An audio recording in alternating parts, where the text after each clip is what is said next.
I was worried that if we hire someone, they're going to take what we're doing and just copy it, right? They're going to take what we're doing and they're going to copy it. And now we're just like training our competition and like, why don't we just keep doing it ourselves? We do it better anyway, right? And so like, why hire someone to do it? And I think that's really just fear talking. That's like fearful thinking that isn't based in any kind of reality. What's up, everybody? You're listening to the Hustle and Flowchart podcast with your boys, Matt Wolf and Joe Fear. All right, we're rolling, Justin. Thanks for joining us late at night on your side. Yeah, buddy. Thanks for having me on, man. I appreciate it. For sure. Yeah, you guys can't even keep track of all the schedules. You know, Greg Elfrink, we've had him on the show a couple times. Always a big hit with our folks. And yeah, I think he's pulling the same kind of hours you are whenever we're doing these shows. So. Yeah, we're both in Vietnam. So yeah, we got to do these kind of like late night calls. My business partner, who's normally in the Philippines, he's now in Colombia. He's in Medellin. So he's in like a normal time zone. I think he's yeah, but he does like the morning calls, and then I'll do kind of like the late night calls. So midnight one, I'm like, it's fine. Nice, man. Well, so you and Joe founded the company, right? Empire Flippers together. Yeah, we started off as a company called we were originally an outsourcing company, and then we had a side project that we called AdSense Flippers. And really, it was born out of us just building these small little, like an affiliate site, but based on AdSense, the monetization site from Google, AdSense sites, and just kind of having them make money, $50 a month, $100 a month. And it was kind of a side gig for us to get started. That's exactly how we got started. Yep. It is. Blogging. And we thought we made it when we were at like $100 a month. We're like, throw in the towel. We're done with the career, I'm retiring, baby. I'm out. Yeah, it had some fumbles along the way, of course, but couple. Just a couple. But yeah, I mean, Empire Flippers as it is now, you said 80 hires or employees? Is that where you're at now? Yeah, I think we just broke 80 full-time employees. Wow. Maybe a little over 15 to 20 of those are out of the Philippines, but the rest are just kind of like all over the place. We've got, Americans living in Colombia. We've got, Europeans living in Hong Kong. So we got people all over, totally distributed team. Yeah, you're just showing everybody the world, basically, huh? You're like, hire and we're going to fly you around here. Well, it used to be like pre-COVID, like we did a lot of travel. Like we do meetups twice a year, right? So we get our entire team together and just kind of like ball out. Like we'd rent a villa in Phuket and just have a blast. And so like all that's kind of gone. And so our value prop to new hires now, it's like, well, you can stay at home and work. Like it's cool, but like everyone's doing that now, right? Yeah. So when you first started Empire Flippers, how did you get that initial momentum going? How did you get traction and actually start getting people to come to your website and want to and trust you enough to be the facilitator of these sales? Yeah, so we were originally just selling. We were like, well, we weren't going to sell them at all. We were just building these sites and building them for ourselves. We figured to cash flow them. That's kind of a side project. We had our main business was the outsourcing company, and this was like we had had one of our major customers pull back on us, and we needed some way to kind of like get this crew to pay for themselves. We didn't have to lay them off. Right. And so we started. We looked for a couple of options. We tried a few things, and we started building out these small niche AdSense sites. And they started to get a little bit of traction, right? But Joe and I were probably in the hole, like we'd spent maybe $10,000 on it, $12,000, and maybe we were making $400 or $500 a month, like not enough to like justify the kind of like build spend. And like, at the time that was a lot of money for us, right? And we were like, what do we do with this? Do we just keep dumping more money into this, or what do we do? And so we realized, what if we could sell some of these sites off and reinvest that into building out more sites? And so that's kind of what we started doing. We realized that if we sold these off, like $100 a month site could sell for, at the time, $1,500, maybe $2,000. Yeah. And then we could take that and build out, a bunch of new sites, right? At like $100 per site or something. And so that's kind of how we got started there. And then we realized if we're going to sell these sites, we should probably build an audience of people that are interested in buying them, right? That'd probably be helpful. And so we started talking about our process online, and we just, instead of everyone else who like kind of hides it behind like a paywall or whatever, this is kind of the way you would do it at the time. You like, show like 70% of it and then hold the secrets back, through a paid course or whatever. And we're like, let's break the mold and just tell everyone exactly how we do it. And so that garnered us a bunch of traction kind of early, not a bunch, a little. Like we got like Pat Flynn from Smart Passive Income to kind of go, hey, these guys are kind of cool. And it's a good little promoter for you. Yeah, which helped, right? It helped us get started. And others did that for us. And we started to get like, people start checking our stuff out. And what we realized is, for every, 100 subscribers, most of them were there just to learn how to build the sites. But a couple of them said, look, I don't want to build the sites. I'll just buy the sites from you. If it's earning $100 a month, I'll just buy one of those sites. I don't want to like try and like get started. I'm willing to spend a little bit of cash to kind of like, you know, get my feet wet in this. And that turned out to be kind of a real driver for people buying websites from us. Yeah. Now this is there's a lot of parallels here because Matt and I we've been in business together for what 14-ish years, something like that. Yeah, 13. 2007 was when we started our first blog together. So did a lot of that site math works flipping. out. Yeah, and site flipping Yeah. as well. I mean, we were kind of using some other websites. Didn't know about you guys. Yeah, Flippa, right? Flippa Like was that's it. where we started. That's we right. started on Flippa because that was like the only one. It was like the Yep. eBay for buying and selling sites. Yeah. And so we started using them too, and that kind of got us started. And then what we had is we had people building courses around how to copy the sites we were listing on Flippa, like specifically around our process. They're like, go here, look at their username, copy the sites. They're already in good niches and you can make money. Wow. So we were like, you know, a lot of the sites we were selling to people, they would end up buying it and then have like 15, 20 competitors right away building sites in their niche. Oh man. And so we had buyers reach out to us. They're like, look, can you just not list the URL and not post it on Flippa and like just sell to us directly? And we're like, you don't even need to know the niche or whatever. They're like, no, tell me how much it's earning. Wow. Tell me the general niche and then we'll buy it from you. And we're like, okay, we won't be using Flippa, I guess. So No need. over on our site, we put up like a little, it was, you can use the Wayback Machine or something for like AdSense flippers, like Marketplace or whatever. But it was like just this kind of like table with like a PayPal button to buy the listings. It was literally like just the kind of funkiest little setup you've ever seen. But like people really dug it. They were like, yeah, I can buy these little earners, and you know, we create a marketplace for it. I think it was a super brilliant model. Yeah, because Matt and I did the same thing. We would spend some time to build a site, and we build it more with a course kind of thing behind it rather than for AdSense. But it was, I mean, it helped a lot of people. We were able to reinvest that into whatever we were doing. We didn't stack it and continue doing more of the same, kind of like what you did. But I like how the evolution stacked up into what Empire Flippers is now. Yeah, we always call that like our little like back of our pocket tool belt that, you know, if we ever needed quick cash, we can go within a week, have something, sell it on Flippa, and $1,500 or whatever. You know, make a grand or two in a day, or you know, over a course of a week. And we've always had that in our back pocket of something like, if shit ever hits the fan, we know we can go do that. Yeah, well, see, so that's the thing. So shit hit the fan for us. So like, we were building these sites, and like they were making money. We were like, oh, we're gonna scale this to the moon, right? So we had built up this like audience of buyers, and they were hungry for buying websites. So we were only limited by our own ability to produce supply.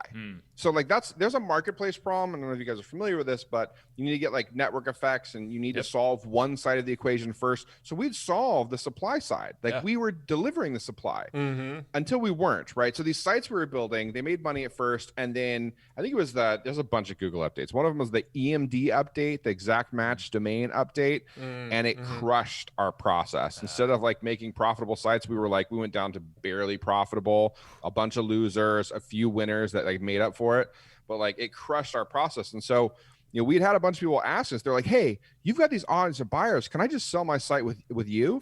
And we always told them no. We were like, no way, man, because like that's our moneymaker. Like, you know what I mean? Like that makes Can't there's no bypass way us. why would we do that and get, you know, a percentage of your sale? That's crazy town. And then when our sites weren't working out as well, we were like, okay, let's revisit that. Let's get back to that. Hey, Jim, you got that site stuff? That's you want to sell? You can. We're willing to take a look at it. This time. So that's where the whole brokerage and this kind of thing began. Then shit hitting the fan, you know, pivot, and then what? It's kind of been that course ever since then. It sounds like. Yeah, that's right. And you know, we started selling. I think we were selling, you know, a $15,000 site or $20,000 site. You know, something making $800 a month, $1,000 a month, right? And we started taking those sites on, and then, you know, started to grow it. So we started doing, you know, $50,000 sites, and then finally we broke, you know, the six-figure sites, and just continued to scale that up. I think that was a recent thing you guys had, right? I think Greg might have mentioned it. You had a pretty big breakthrough of a sale of a website. Might have been the six-figure one, right? No. We had three. Sorry, we've gotten much bigger. So this is like back in like 2012, 2013. We just did our first 8-figure deal was I think it was December of 2020, and now since then we've done 3 total. Wow. We've done 3 deals over $10 million. Dang, congrats, man. That's awesome. rad. So when it's you guys crazy. first started, it was you and your partner Joe, right? What was the first hire that you brought on? Like what was the first when you finally decided, okay, we need some extra help? Who did you bring in first? Yeah, so because we'd run an outsourcing company previously and we were already in the Philippines, like we had kind of a good base, a good team. They'd been trained for like other SEO projects we'd worked on for clients. So we already kind of had that staff in place, and they were very cost effective. They didn't cost a lot of money. But then we realized, like, we need to hire someone that can do kind of some of the things that Joe and I are doing. We can't find someone that we can train and get up to speed here. So we started looking kind of like, what the hiring process might look like. But our thought was like, we live in the Philippines. It's like, half a world away from the U.S. Nobody would want to come out here and work for, a couple of jackasses like us. Like, no one's interested in that. And then we made a connection with these guys from a blog and podcast called the Tropical MBA, and we went and met up with them in the Philippines, and they had just hired this what they were calling Apprentice. And so, this guy had just been hired, and I think he'd showed up like 2 days before. He'd like just gotten there, and we were like, "Oh, let's go meet this donkey, right? He's not going to be like, he doesn't even know what he's in for here." And we met this guy, and he was like super sharp and very helpful. And we were like, "God, if we had a guy like that, we'd crush it." So, and then the guys there, Dan Andrews, like, "Dude, you guys should absolutely do this. I love the model." Kind of explained, his apprenticeship model, and we were like, "Done, dude. We're totally stealing this." So we went back to our place in the south of the Philippines and put an ad out and hired our first apprentice. Wow. That's really cool. Yeah, and I'm just drawing more parallels too, because the head of content for our business right now, who's editing this podcast and editing all the video and putting it on YouTube, all that, he started as an apprentice in our business. What up, Jacob? Yeah. No, we went the Gen M route. It was called that, but Acadium now, and it's been almost 2 years or 2 years on the dot or so. Pretty close. Yeah, we're getting there. So what is that? The Gen M? What's that? Gen M was a place where you can basically source apprentices. They rebranded as Acadium more recently, but it was basically a business could go to them, pay them $50 a month.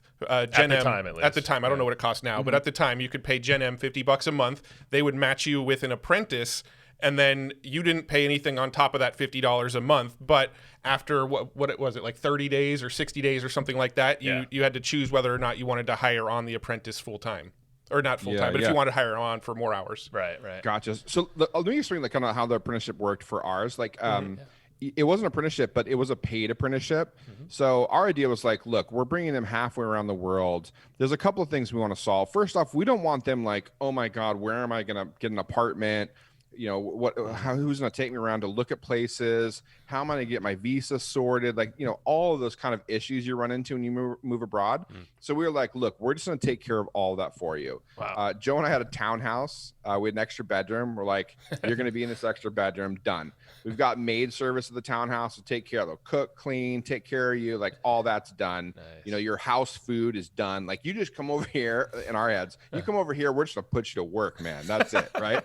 So like, none of this other stuff. And then, it wasn't a ton of money. I think it was $1,000 a month we started with. So everything paid for, and then you get an additional $1,000 a month for kind of fun or whatever. Yeah. And it worked, and it's in the Philippines too, right? So you're making dollars, spending pesos, which was a pretty good deal. So, we put this ad out, and, we knew we had an audience, but we didn't know like how well it roll over. And it was amazing. We got a ton of applicants and had a very kind of like, it was a little bit of a mess at first, but a very kind of like long process to kind of put them through and, whittled it down to one person.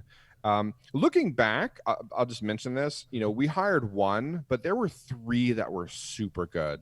Like, all 3 of those guys would have crushed it in our business. The one guy we hired did a great job, but like, I feel like we missed out on talent. In fact, I know we missed out on talent because one of those guys went on to work a couple of years later for another company, like a friend's company that we know, and just killed it. And I was jealous, quite honestly, because he was super sharp. But I mean, I think if we were a little nervous about, because it was still kind of like we were young in our kind of entrepreneurial career. weren't sure about how long lasting it would be. If we ran into problems, would we be able to pay them? Like we were a little nervous about it, but I think looking back, we should have hired all three. So is that kind of I guess, yeah, because I'm thinking of some of the mistakes you had when we were just starting out, but you would have gone bigger, it sounds like, and kind of trusted yourself. Yeah, we waited too long to hire that apprentice, Yeah. and then we should have hired more to start.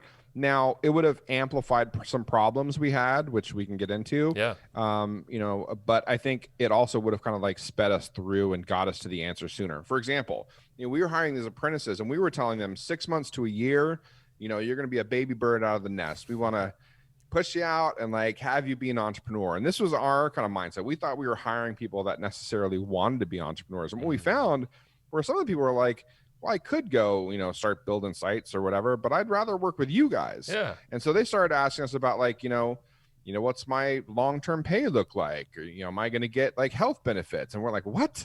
Health benefits? Wasn't ready for that. Joking.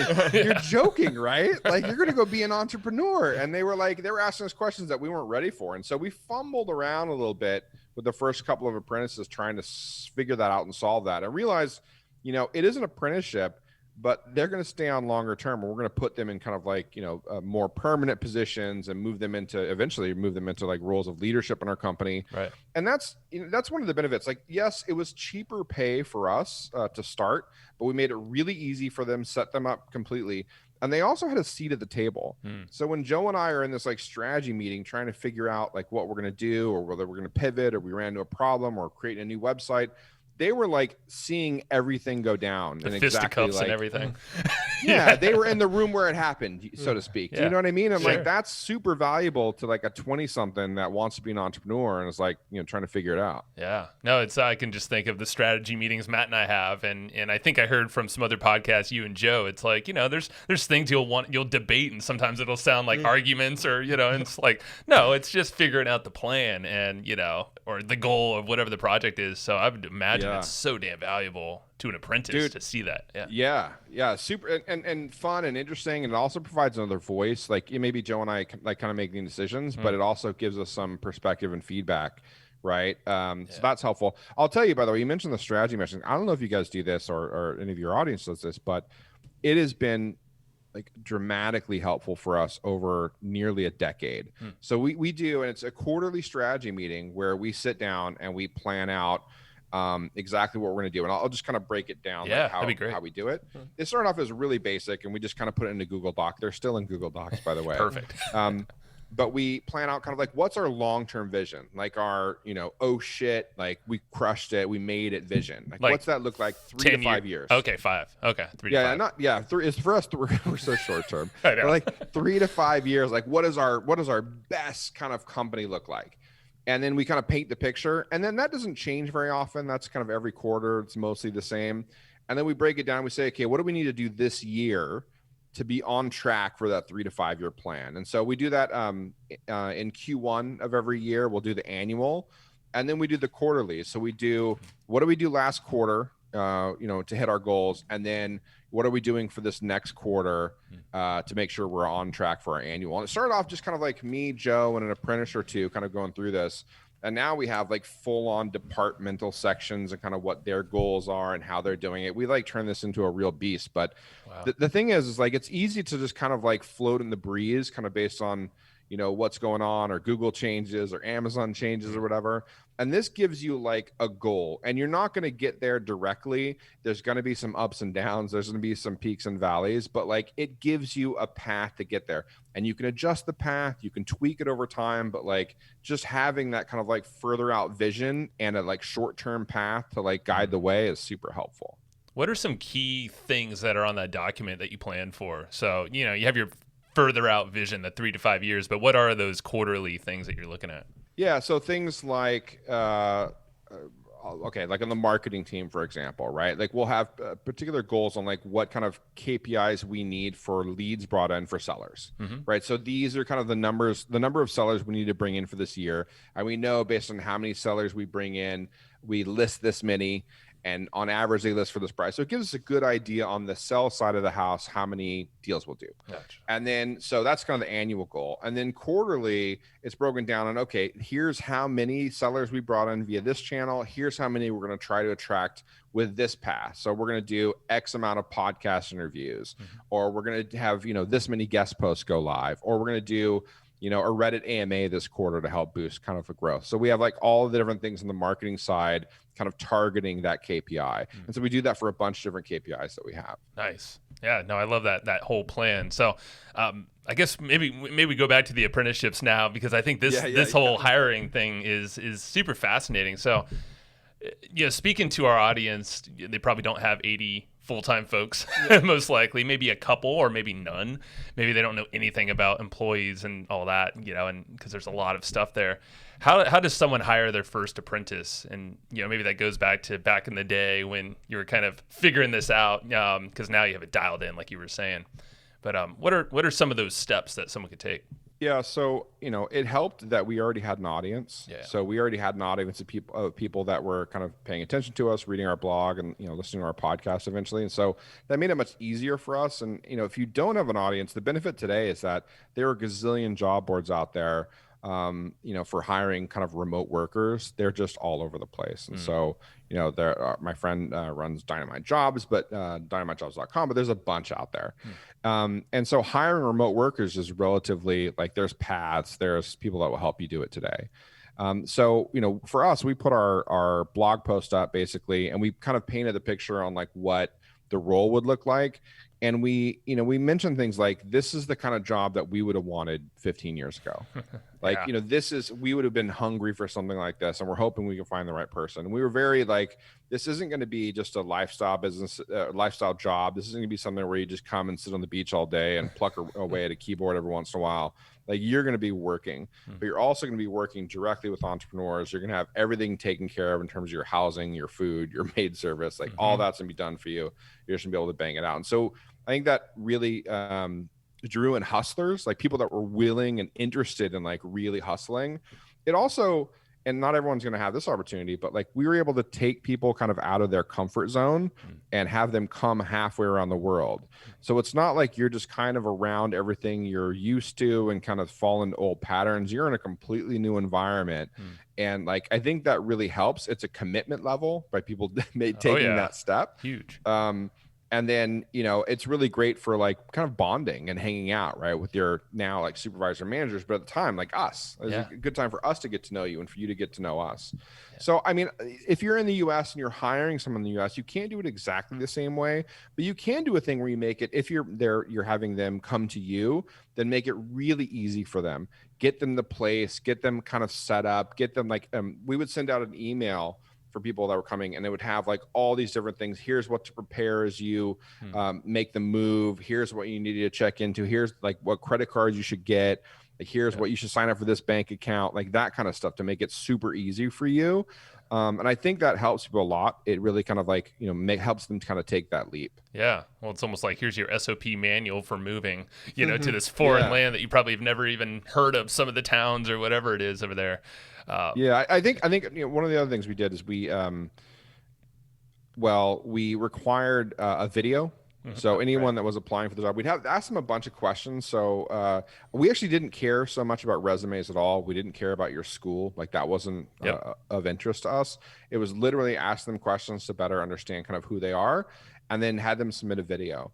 And so that helps weed out a bunch of people that aren't like terribly motivated. Like, if you're like, oh, I'll do the video later, or, oh, couldn't find the time to do the video, I mean, you just didn't follow directions. Like, I want people that can follow directions. You're out, right? Yeah. So that's pretty helpful. If they didn't answer the questions or answer them poorly, it was just like, out. One of the most important things when you're hiring is like to view it as a sales funnel. And you guys know this quite well, but the people at the top of the funnel, you want to spend the least amount of time on. Right. And you want to filter them out pretty quickly. You want to get down to the good stuff. Right. And so having quick hits to get them off. Oh, they didn't submit a video. Oh, they answered these questions wrongly. Like, oh, I won't be ready to come out for 6 months, for example, when we need them in 2. That you're out.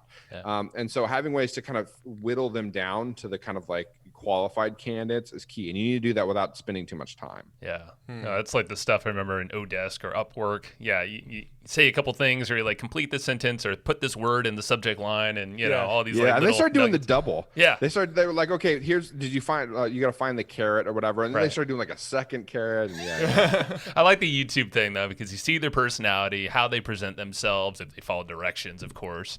But yeah, it just makes filtering so much easier for your team to do. Obviously, back in the day, it was probably you or Joe doing that. Yeah. So, and you mentioned the whole audience too. I think that's super valuable because, you know, there's platforms out there, but even for us, whenever we're looking for someone to help us, if it's a contractor, video editor, or even just looking for opportunities, post on Facebook, post on social media, because we're all connected to some people around us. You know, they might not know someone or pass your word around. Seems to work out. So it's kind of like your job posting. it's much more understood now that everyone kind of has an audience, right? I mean, you know, teenagers growing up today understand that they are, you know, a media machine on their own, right? And they have an audience, and everyone knows this. But, you know, 10, 15 years ago, that wasn't so apparent. You know, you have guys like Dan Norris, I think you had on the show previously. He's a really interesting case because, like, I've known him a long time. And, you know, he kind of built a kind of a marketing arm first, and then, like, twiddled, I don't know if that's the right word, but like played around with like ideas. And he had like one product. I was like a customer of one of his product, but then it didn't really get traction. He kind of dropped that, and he would ask his audience, right? He was like, hey, you know, what do you guys need? What are you struggling with? And like kind of get ideas from them rather than just other entrepreneurs. And that's super helpful, because if you're getting ideas from people who may actually pay you something, that's a lot better than just friends and family, right? So like eventually, you know, he turned on to a couple of ideas that hit, that were, you know, that got real traction and can really grow. And so he's just an interesting case of like kind of building an audience and not really having a business behind it, and then turning that into a business. I don't think that works for everyone, but it can in the right instance, and it did with him. Yeah. I kind of feel that way about us, actually. Totally, man. So when it comes to hiring, how do you decide when to bring on the next hire? I feel like hiring is actually one of the most scary things for entrepreneurs, to basically commit to investing in somebody else. And knowing that that's going to be a monthly ongoing expense, and if that expense goes away, then that means, you know, somebody's life is being affected, and I think that is honestly one of the scariest things for me about being an entrepreneur, is just the thought of like there's other people dependent on me. So I'm really curious, like, how do you decide when to take the leap and bring on another person? You know, you're up to 80 now, but, you know, back in the beginning, how did you kind of get past that comfort level? Did you have like a criteria, like once we're doing this number in sales, we need to bring on this person? You know, how did you sort of navigate that? Yeah, I mean, it's funny you mentioned like being uncomfortable, you know, kind of having someone else's reliance on you. I mean, I think that was the thing for me too, right? It's like I don't want to fail them. I don't want to, you know, not like they're going to be providing for their family or like doing everything they need to do. And like, if I fail them, like I'm just amplifying my own failure. Right. And that would be scary and terrible for them and for me. But I think also that any entrepreneur that waits until they're ready to hire has waited way too long, way too long. Like you were way past the point. I mean, you should be doing at a point that's like, oh, I don't know if this is the time. That's probably that, or maybe right before that is the time. You know, I don't have a hard criteria on like what I think is like where like it'll flick and go, okay, this is the right time, but earlier than you think. And I know that, like, you know, with us, there were things. One of the concerns, and I bet some of your audience has this too, is like, you're worried that I was worried that if we hire someone, they're going to take what we're doing and just copy it, right? They're going to take what we're doing and they're going to copy it. And now we're just like training our competition, and like, why don't we just keep doing it ourselves? We do it better anyway, right? And so like, why hire someone to do it? And I think that's really just fear talking. That's like fearful thinking that isn't based in any kind of reality. It's the same reason like you're not comfortable talking about, you know, potentially selling your business when you're selling it, or raising money, or struggles, because you don't want anyone else's competition to know. That's all crazy sauce. Like it's fine to talk about all that. But I think, you know, I understand the fear, and I had the fear too, but, you know, one of the ways you can mitigate that is to have maybe like really identify the critical piece in the work that that you do a really good job at, and that is super critical to the success of whatever it is. So for us, for example, I'm building the AdSense niche sites, it was like niche selection, where I was like determining the exact right niche to like build the new site in. Like that was the most important thing. It wasn't like putting out the content. It wasn't like site development. It wasn't SEO. Those are all, I mean, they can all be processed out, as can the niche selection. But like niche selection is a critical piece that you can't do without that. So if you're worried about like someone just coming on and taking that, just identify what the critical piece is and hang on to that. Literally, normally 70 to 80% of the rest of it can be done. And don't think, oh, you know what, this is like so much of it's in my head, right? Like, that's another thing is like everyone's like, oh, like there's no way you could teach this. I'm just that good. I'm it's like, special. right? No, that's crazy town, dude. Absolutely. I mean, like people build huge factories and processes for days. You guys know this. And what you're doing isn't rocket science. I guarantee it. Well, look at There's a Elon. process for it. You just said he's a perfect example. Yeah, rocket science. Yeah, and he did rocket science. Yeah, his rocket science. Yeah. So, I mean, that's a good question. Yeah, I mean, I'm just thinking of our example with Jacob, who's listening and editing this show, right? So originally, I didn't want to bring on an editor. I did all the editing for this podcast, and I thought it would be hard to train people to do that. Well, eventually Jacob came on board. I showed him how to do it, and now he's far surpassed me. Like I stopped paying attention to the latest like editing techniques and how to improve the audio and what softwares are out there and how to do it now. And Jacob's staying up with the times. So now if we ever had to hire anybody else to do audio editing, he'd have to train him because I have no clue anymore. Yeah, it's funny you mentioned that. So my wife does our audio editing, and like I have no idea what she does. I don't know how to do it. And she was like, "Come on, it's so easy." She tells me, she's like, "You know how to do it. You could figure this out." I was like, "Yeah, maybe I could figure it out," but I literally couldn't. Like, if you just got hit by a bus or jeepney or whatever is what they use in the Philippines, like we wouldn't have an editor. We'd be we wouldn't know how to do it. Yeah, man. Yeah, and it feels good to have someone empowered enough to continue with your vision too. And I think that's the power of apprenticeships. Like what you're saying here is you're getting them from day one, and you're seeing them in their raw. I guess with the YouTube video. So the way that they present themselves originally, and then there's the next step, which I'm curious about. What is the first interview or the pass when once you see this whole load of entries, you're sifting through all of these. What does that look like after you plucked out like a handful? So the first interview, I mean, we would typically do, 4 or 5 for every kind of like one that we think is going to pass. And it depends on how many applicants you get, right? But if we're going to have like 4 or 5 in the final second interview, we might have 15 or so. 15 to 20 in the first interview. And we're taking people that we think have an outside chance of potentially being hired and giving them a first interview saying, look, maybe they just, didn't do great on their video. They were nervous, or maybe they just kind of flubbed this answer a little bit. If it was wrong or they didn't submit it, they're out. But if it was just a little off, we give them a shot for first interview. And we keep those really short, probably 15, 20 minutes. It's just to get a quick vibe on whether our initial kind of suspicions were right, or if we're like, oh no, they're fine for a second interview. And so we're going to cut a good portion of those, right? So we're going to cut 80% of those people from going to second interview. So it's really, again, it's just looking for reasons to cut people out. So it's asking, that sounds harsh, but it's the funnel, like you said, right? You're just going to layer down. Yeah. So it's like asking them questions again, like about when they'd be ready, what's their background, how they deal with difficult situations. It wasn't so much the questions, it was more judging their kind of reactions to them. And so we look for reasons to get rid of people. And it's relatively easy still. I mean, on the first applications to like first interview, it's super easy to get rid of the clearly didn't fill this out. Like it's easy. First interview, you're like, okay, you have to be a little more, okay, we got to make sure we select people. It's a second interview that gets much more difficult because now you're dealing with people that you would probably hire, and you're kind of like rating them.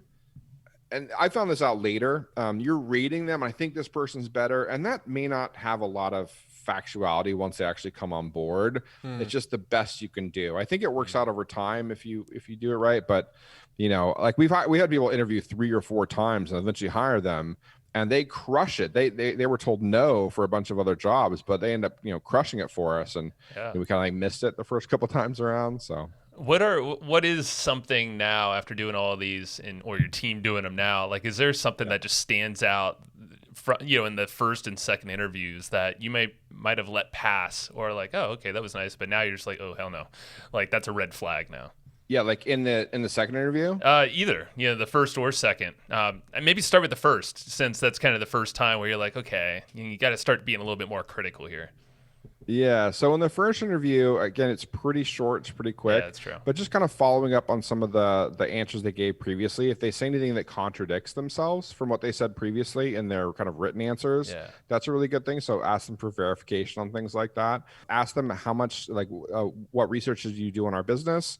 And when they say, "Oh, I did this," and then ask them specifics about your business. Do they really know? Did they really do that? And if they're, just kind of like shotgun approach to applying for businesses, that's probably not the person you want to hire. Yeah. You want someone that digs in a bit. A helpful sign is when they follow up with you. So if they're sending an email, just thank you for the interview, just wanted to hit back a couple of notes from our interview, and they're boom, boom, here are these 3 or 4 things. That's a good thing. That's pretty cool. Yeah. One of the best, I think the best, I don't know, the last couple of years, but one of the best video submissions we had ever was this guy, Vincent, who he was applying for a marketing role, and he said, "Look, I it's kind of weird to sit here and tell you about how great I am, so I got some other people to help." And so he got a whole bunch of people, John Lee Dumas and a whole bunch of other people to say, "Hey, just wanted to let you know, Empire Flippers, Vincent connected with me, and it seems like a great guy." And someone else, he had a whole bunch of people do it, and some authors. And we're like, dude, that's pretty smart, man. If you're going to be a marketer and you're getting all these other people to either say, yeah, he's great, or, just want to let you know he did reach out to me and we connected, like, that's pretty smart. That just cleared out any kind of, if you're looking for the referrals or, all that stuff, well, we already heard from all these people, testimonials, you're good. Well, it's something else about, like, and I'll tell you guys this, but, like, we've been doing this, almost 10 years now, right? From like first hiring apprentices. And we've seen a lot of these people kind of like go on to bloom and grow on their own, either as entrepreneurs or working in other companies. And in a lot of cases, we end up doing business with previous employees, right? People that used to work for us who've done business now. Nice. I mean, I joke, but it's not a total joke. I could see there'd be some point in the future where I just love one of the companies they're running and I go work for them. Right? Yeah, so they're like one of the founders, and I'm like, no, I'll be an advisor for this, or I'll come work for it. Like, I love your kind of project. And there's a whole lot of this kind of, not family style of the business, but like, connections with people that you've worked with. I mean, I can see us in post Empire Flippers world. I could see us investing with some of our management team, going in on deals together. Yeah. So you're building this network of people that you're going to be able to do business with and invest with and do all these things, much further into the future. And it's really cool. And there's this trust you build up right between you. Like, they know how you work, how they work. And so there's a lot of deals to be done in the future. And so I tell our guys that all the time, that whether it's with us or it's with other people in the company, like, this is gonna be an opportunity for you. Yeah, no, it's a small world, man. I mean, and especially when you start connecting and seeing where all the dots do connect. I mean, yeah. I mean, if you're training someone with your culture and your mindset, and they already have great work ethic and all that, what's to say you can't be partners in the future, maybe in some type of other arrangement? We've done that. It's freaking awesome. 100%. Yeah, we have a guy right now we're starting a new project called EF Capital, which is basically where we've had this problem of people with a bunch of money, but they don't have the skills at the time to really to learn how to run a e-commerce business or FBA business, but they like the space, right? And they want to have some financial exposure to the market. And so we're like, that's a really interesting problem. They've got a shit ton of money and no time, or they don't want to learn the skills. Like, we should be getting some of that money. We got to figure out how to make that work. Yeah, right. And so we created this thing called EF Capital, where it's basically going to be a marketplace for skilled operators with a track record of building businesses to pair up with these investors, right? So they can raise money from these investors. We'll help them manage the fund, manage the investors, and they can buy businesses from our platform. And we're working through the whole detail now. We've got our first round closed, and they're buying the businesses now.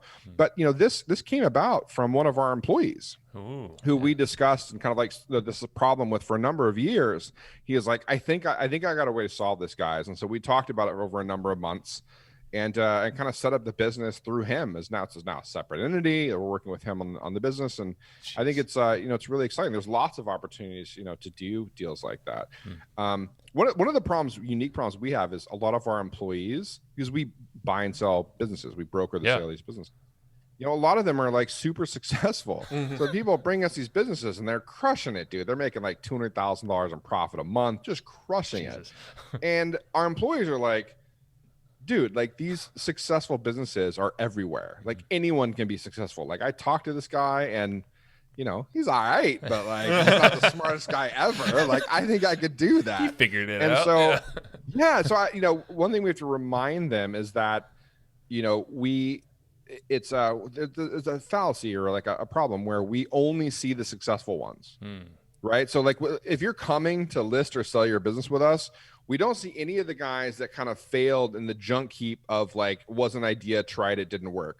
We don't see any of the people that actually started the business and like it didn't make money. We don't see any, like all of those we don't see. And so we just have this like bias of just seeing successful business after successful business brought to us. Yeah. And they're like, damn, it seems so easy. And they're kind of right, but they're missing all of the kind of failures along the way, right? Yeah, I mean, it makes it a lot easier for them to have that sort of abundance mindset all the time. Now, do your team members, do they earn like a commission for when they broker stuff? Like how does that whole model work with them? Yeah, so we have an interesting model where it's not a traditional brokerage. So you don't, like when you come to us, you don't work with a broker. It's not like you're assigned a guy and like kind of that's your guy and he's going to hold your hand through the process. It's very processed out. So, you know, when you come to Empire Flippers, you're dealing with, you may be dealing with the sales or marketing on the front end. And then on the sales side, for example, you submit your business, you're now working with our vetting team. So it's kind of a compliance team that does all their checks and everything. And that will typically last a couple of weeks. And then once you're past that, you'll be into the customer service team where you're dealing with salespeople. They're doing buyer seller calls. So they're doing a prep call with you, and then they will do a call and they'll manage that call with an actual buyer. And then once that call is over, then they'll do a follow-up call with you to say, hey, here's kind of, you know, how that went and here's what we should expect next. And then once you come to a deal, there's a lot of things involved there. But once you've come to an agreement with a buyer, you're then handed off to our migrations team. So we have a whole team of people dedicated to helping move the business from the seller to the buyer. So, you know, it's not like just a kind of a brokerage relationship. So we set up very differently, I think, than, traditional kind of like service companies like ours. You asked about commissions, right? Yeah. And so I think this is interesting. Like, you know, Joe and I have both been a part of sales organizations where you make an individual commission, right? And so if you get the deal, you make the money. And so, you know, the problem with that is it's not very cooperative. Right. So if you're like, we were in the mortgage business, both Joe and I. And so like, I don't want to help the other guy with like a loan. He's out for the day. Like, I don't get my money. I'm not helping him. Yeah. Those were buddies or something maybe, but like, I have no financial incentive to help him. So we didn't want a sales organization like that. Right. We wanted a more cooperative approach. So none of our salespeople make any individual commissions on the deal. We have a admittedly complicated, approach where our entire team is part of a comp plan, and that's based on how the company does overall. It's tied to revenue for the company. But if we hit our goals, then they get a certain percentage. If they do above, they get a certain percentage, and that typically works out to sales having more of their pay through the comp plan, marketing kind of like in the mid range, and then operations kind of on the lower end. So they get more base and they get less of the comp plan, if that makes sense. So it's distributed across the team, kind of based on, you know, what department you're in, but it's not an individual kind of commission per deal. And I think we did it that way because we wanted the cooperative approach, but we're really happy with how that turned out. Well, it seems like it's kind of the ethos of what Empire Flippers is, too. It's like you guys are kind of this collective, it seems like, you know, all the way from the apprenticeship and bringing them through your culture and living with you, and not anymore, but, you know, like having that kind of thing. It's like, no, you're part of this crew, this family here, so let's all help each other win and succeed at this thing. Yeah, my business partner likes to say team, not family. You know, we do this, you know, because like, you know, if you have to fire someone, like I want to fire my brother. True that. You know what I mean? But Good point. Like I'm not firing my brother as my brother, but like I will fire a team if they're not making it, if they're hurting it for everyone else. We had an issue this earlier in 2020 where, you know, where the pandemic was kicking in. It was like March, April, and like business ground to a halt. Right? People were not spending money. It was like March, and just all the money got sucked up and no one was spending anything. And we were like, oh my God, what's going to happen here? I don't know what our company's going to look like. And so we, we're transparent, kind of like about our company to our customers and kind of externally, but internally too. Like it's important to us to let our team know what's up. And so we brought them all together, to all hands basically. It was like, look, I don't know where we're going, but this is not looking good. And we got to batten down the hatches, and we're going to do everything we can to like make it through this. We're going to release, we told our management team, we're going to release some margin requirements, meaning if we need to spend a bit more and not get the profit margins we expected, okay, let's release that. Whatever we need to do, let's make it through this as best we can. Keep all the people we can, particularly for like key roles, and let's just figure this out. And we were expecting a long haul on this. Now May turned around and just absolutely crushed it. Like it was like our best month ever. Wow. So like that went away really quickly. But it was like from our perspective, we're like, look, let's just let everyone on the team know where we're at, kind of what's going on, because that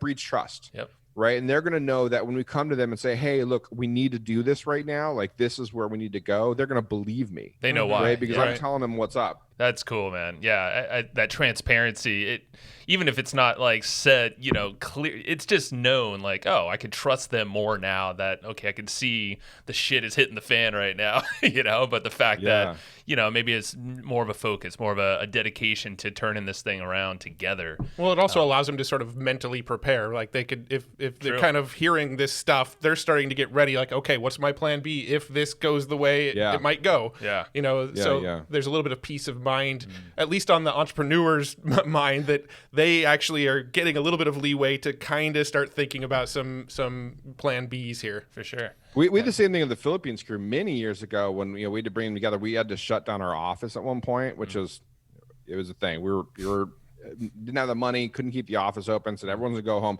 Our initial going remote was kind of a forced go remote because we couldn't pay for the office anymore. So we told everyone, look, this is rough. Like we're not in the best financial shape right now. Our company's struggling, but we're gonna try and stick through it. And if you guys can stick it through with us, that's great. If you can't, like we completely understand. But let's try to pull together and see if we can make it. But we're gonna do the best we can do. This is our plan. And like ever since then, like our crew would come back to us. They're like, we really appreciated that. Like it made us feel so much better. And like I don't think we lost anyone from that conversation. We lost people along the way for other reasons, but it wasn't like, oh my God, they're in trouble. It was like, oh shit, let's bring this together. Let's make this happen. That's cool, man. It kind of lights that fire. It does. There's a couple things in my mind that are lingering, actually, still from that hiring process. I want to like kind of close the loop. There is, I think we were at that second interview. So, we got the hiring phase, I'm imagining, and then kind of this onboarding phase, right? So, how do those two pieces look like? Yeah. So from the second interview, I mean, a lot of the second interview is just making sure there's a really good cultural fit. Like, would I have beers with this person? We're going to be working really closely together. Is this someone that I can work with, that I'm going to, if we're arguing, like what kind of arguments would we have together? What's their personality type and how would that gel with mine? How would it gel with Joe's? Right. And so that's kind of what we're figuring out in the second interview. Most of those people are qualified in terms of like skills and, we would like them, we would have them work in our business, but now it's just kind of like picking and choosing like who we want to work there. After that, after we invite them all, or invite the people we're hiring and say no to everyone who's not, then there's going to be an onboarding process. So what that basically looked like was like, look, we'd let the person that we hired know first. We'd say, look, we need to know within 48 hours whether you're going to take this position. Otherwise, we're going to have to give it to someone else. And so we gave them, we had that kind of like breathing room before we told everyone else no. That you got this 48 hours. And then we'd normally get an answer back right away, yes. And then we'd let everyone know. Once they're on board, it's normally like a month. It was like, I think 3 to 6 weeks before we'd expect them out. And so we do a bunch of things like sending them emails on like what content they should read of ours that we've put out to give them a really good sense of who we are. This is interviews or our own blog posts or podcasts. We gave them other people's kind of content to kind of help prepare for the role, and so they have a good sense on kind of what's going on in our space. And then we sent them emails about what to prepare, both personally and then professionally in terms of like, getting their shit together to move halfway around the world. So that was it. And then we actually had them early on. We had them buy their own flight. I So think that was I a heard big that one. before. Like, Yeah. yeah, we're like, you buy your own flight. Like, look, we're going to pay you right away when you come out. It's no problem. But like, that's a commitment thing.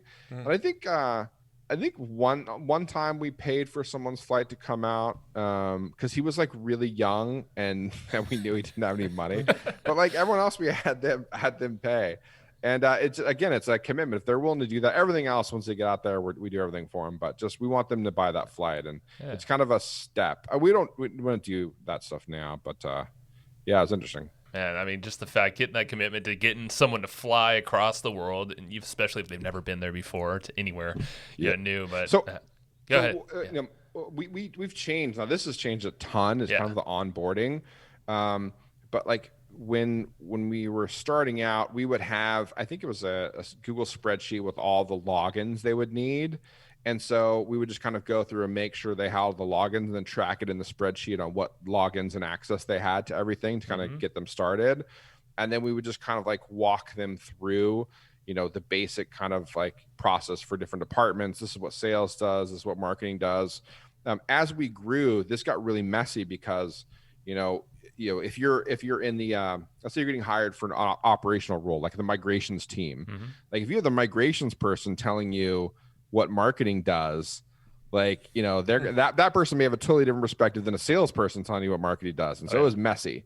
So we decided instead of doing that, we had them go department to department. And in a small company, it may mean just the head of marketing or the only marketing guy sits down with any new hires and explains marketing. And then the operations person explains operations. The salesperson explains sales.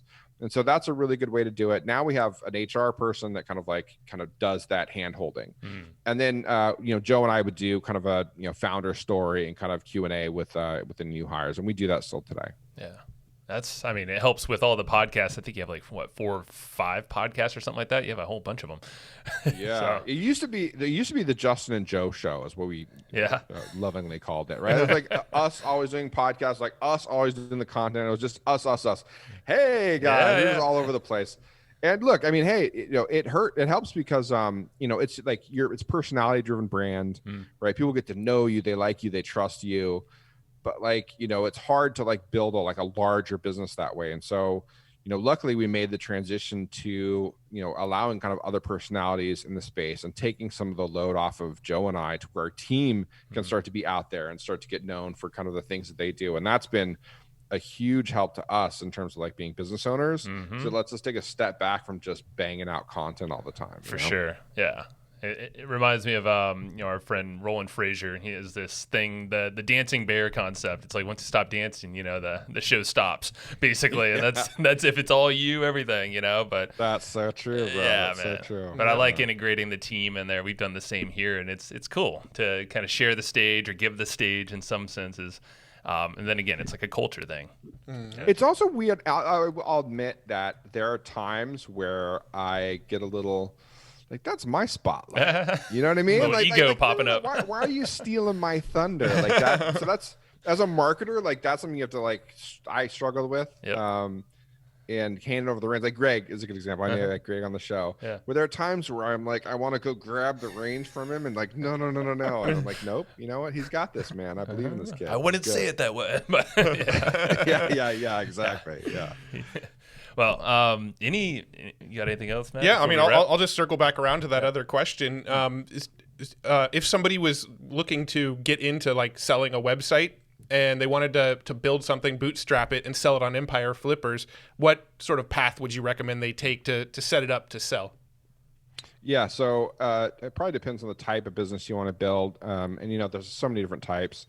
I think like for someone just getting started, like just affiliate sites, Amazon associate type sites are really the easiest. And you're going to learn all the things you need to learn about domains, hosting, affiliate links, how to place them, like conversion rate optimization, SEO. Like these are all basic you're going to know for most online businesses. And it's a really easy way to start.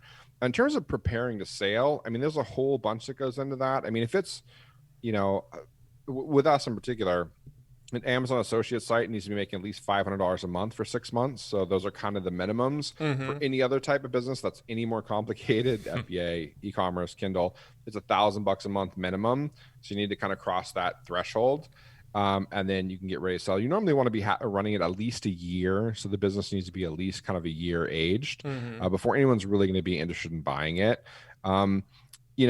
Generally the larger sites tend to sell for much larger multiples. So if you're trying to sell, a site in the like five figures, maybe like low six figures, that same business, 5 times larger is probably going to actually be 7 times larger, 8 times larger because of a better multiple. For example, an affiliate site at, that's worth like, let's say $100,000 may sell at a 30 times net profit, or it might sell at a 40, 45 times net profit if it's valued around $1 million. Wow. Does that make sense? Yeah. That's monthly net profit, right? Not annual net profit. Yeah, monthly. Now some people are listening like, damn. Yeah, right. Yeah, I mean, we did dive pretty deep down that rabbit hole when we had Greg on, and we also had Matt Diggity on, and we talked about some of that stuff with him as well. So we have some episodes where we dive pretty deep on that. I just, wanted to hear from your perspective to see if your answer lined up with Greg. And wow, you're checking his good. work. I'm checking it out, you guys. There you go. I check new hires. Man, I hope I get the job. There you go, Greg. We trust you now. No, we didn't trust you until just now, but now you're good. That's it. That is the job. Well, Justin, like, what else is what's new? Like, what's in the future for you, Joe, Empire Flippers? Like, what do you got in the mind? Any kind of things you're going to steer towards in the vision? Yeah, I mean, one of the big things for us long term is kind of the EF capital play. Yeah. So like here's kind of where we see like a lot of we see that being potentially like $1 billion company territory. And the reason is because there's an emerging asset class with these kind of online businesses that are investable. And you see it already definitely in the 10 million plus businesses. Like there's plenty of private equity family offices that are looking to buy up 10, 15, 20, $25 million businesses. And they're just starting to move down to the smaller valuations, to the 4 million, to the 3 million businesses. They're seeing, wow, those are valuable. And in fact, there's not as many people looking for them. We can get them at much better discounts compared to a $20 million business. So more and more people are moving down that value chain. So, the fact there's a lot of investable money focused in that space, I think that, turning this part of our market into an actual investable asset class will be huge. So, I don't know if it's going to be EF Capital that does it, but it's going to be us, or it's going to be someone else in our space that really kind of solves that lots of money, no skill problem. And I think that'll be a really big move in our industry. I love that. That's something for all of us listening and, working on these kind of assets, just have in mind. It's like, these are all assets that we're building, and obviously there's ways to engineer them to get more multiples and all that stuff. Go check out the Greg episode, the previous one we did. But yeah, that's fascinating, man. So I hope you guys pull it off. We'll keep an eye on it. Me too. That sounds fun. We'll come back on. We'll talk about it. Hell yeah. Let's do it. Awesome. So empireflippers.com is your main website. Is there anywhere else you'd want people to go check out after listening to this episode, or is that the place to go? That's the place to go. I mean, you can check out our podcast, Empire Flippers Podcast, Opportunity Podcast, and I'm on Twitter. That's actually me, not some marketing apprentice. So Twitter at Empire Flippers. Right on. Justin, thank you, my man. It's been fun. Thanks, man. Appreciate it. See you.